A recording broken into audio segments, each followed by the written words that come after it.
Tarek, este tema de la desestabilización promovida sistemáticamente dentro del país y promovida también ahora con mucho énfasis, con mucha virulencia desde el exterior, ¿no?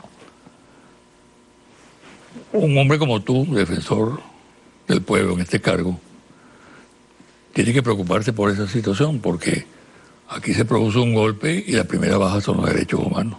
Totalmente. Tú lo viviste en carne propia. El 11 de abril. ¿No? Preso, y por eso hay que cuidar, teniendo inmunidad incluso parlamentaria. Y por eso hay que cuidar muchísimo esta cuestión de los derechos humanos. Sí, no dar pie a nada. Estoy de acuerdo. Aquí se están incurriendo en algunos actos violatorios de los derechos humanos que pasan desapercibidos, ¿no? Pero el derecho a la vida es fundamental. Y el derecho a la vida de todos. Aquí no hay pena de muerte, aquí no se puede hablar de que esa persona murió porque es un ampón. No, también tiene derecho a vivir. No. Yo te voy a entregar a ti una lista de 21 casos que están en esa situación para que tú los proceses y los converses con las autoridades competentes. Agradezco tú. Sí. Siempre vas a ser un defensor de derechos humanos. Claro, afortunadamente, ¿no? Pase ahora, lo que pase. Quiero irte sobre ese tema. El riesgo de un golpe en Venezuela, la desestabilización. Yo observo las instituciones muy firmes, con un amplio apoyo popular y también hoy en día contamos con una fuerza armada leal a la Constitución y al proceso bolivariano. Pero el riesgo existe. Por supuesto. Yo soy de la idea que la amenaza de una agresión imperial, independientemente de gestos diplomáticos de última hora que celebro, ¿verdad?, que marchan hacia el restablecimiento, ojalá sea firme y definitivo y honesto de parte de los Estados Unidos hacia con Venezuela para unas relaciones de respeto, de fraternidad, pues en lo que lo que pueda eso existir, en lo que pueda desarrollarse, al igual como lo está haciendo, por ejemplo, con Cuba. ¿Por qué no?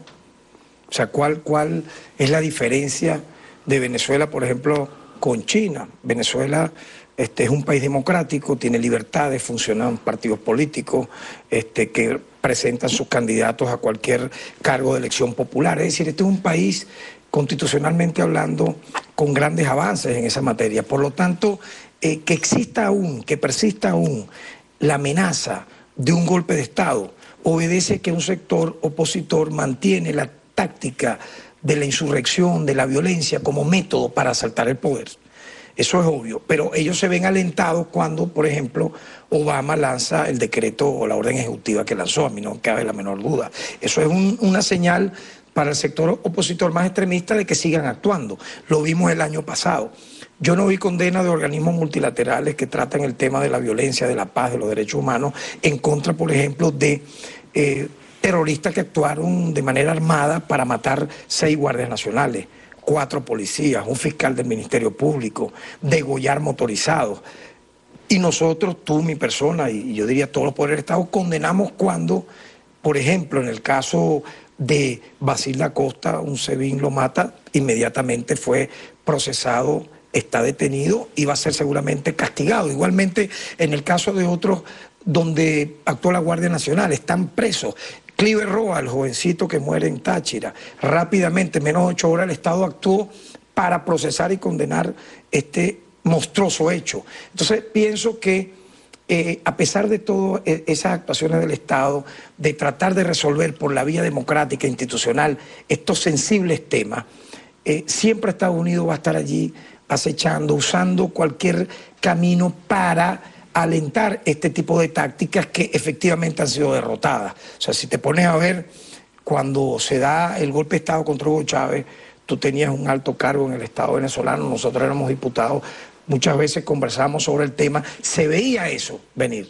Pero hasta que ocurrió, hasta que se concretó el golpe, fue que alguna gente, o la gran mayoría, no terminó creyéndolo, cuando vio a Chávez derrocado y a un dictador autoproclamándose. Es decir, siempre está ante la amenaza de un hecho como este, la incredulidad de algunos. Y yo pienso que no debemos banalizar ese tema. Y fíjate tú que el pueblo venezolano cree definitivamente en la vía electoral, ¿no? Y me parece un logro. La institución del voto se ha convertido en algo sacramental para la mayoría del pueblo venezolano, ¿no? Dentro de pocos meses vamos a tener unas elecciones para el Parlamento, para la Asamblea Nacional.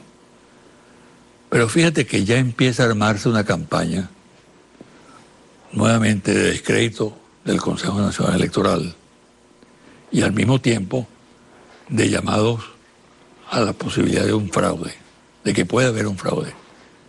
Esa consigna del fraude viene persiguiendo todos los procesos electorales venezolanos. Nunca ha habido fraude y nunca han podido probar que ha habido fraude, pero lo mantienen y ya empieza a abrirse paso esa campaña. ¿Cómo enfrentar esos hechos? Yo sé que tú eres un funcionario que tienes que guardar un nivel de ponderación, de equilibrio, claro. Pero ante todo eres un ciudadano venezolano, claro, que tiene que buscar que se respeten las instituciones. Y una institución válida, totalmente, en este momento es la institución del sufragio en Venezuela. No, y es un poder. Fíjate tú que la Constitución del 99, y nos tocó ser constituyente y defenderla y votar por esa Constitución. Un sector, el sector casi siempre asociado a los temas del golpismo, votó en contra de esa Constitución. Y cuando tuvo el poder durante 48 horas la derogó. Esa es la realidad. Y cuando se dan casos como los que se dieron el año pasado, de desconocer, por ejemplo, en este caso tú estás hablando de la institucionalidad, ¿cómo es posible que si el presidente Nicolás Maduro fue electo por el voto popular el 14 de abril, un día después, quien pierde llamó a la insurrección con 14 muertos? Eso no pasó, por ejemplo, en El Salvador, cuando el FMLN, imagínate tú, le gana a Arena, archienemigos en la lucha armada. Más bien llamaron a respetar y Serén gana por 4.000 votos apenas. Cuando Bush le gana al Gore, ahí hubo todas las dudas de que ganó por 0,01 votos. En la Florida estuvieron con una lupa viendo quién ganaba o quién no ganaba y finalmente ganó él. No hubo por parte de Al Gore llamar a la insurrección. Entonces vuelvo a lo mismo. Yo creo que hay un sector de la vida política venezolana que no cree en la vía electoral, a pesar de que van a las elecciones.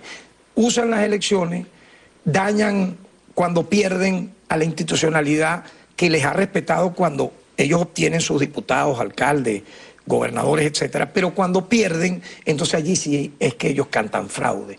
Yo creo que es un momento de seguir usando la organización política, el debate de ideas, las reuniones, que se fomente la cultura de la paz, donde el que mejor propuesta tenga sea finalmente el que tenga la mayoría. Y eso es lo que yo creo debe imponerse por encima de esas tácticas insurreccionales que tanto daño le ha causado al país, daños materiales, de vida humana, de rencor, de luto en los hogares. Finalmente, y yo soy un hombre ganado, de verdad, te culmino así, es para la paz. Exacto, bueno, finalmente, concluyo con esto, ¿no?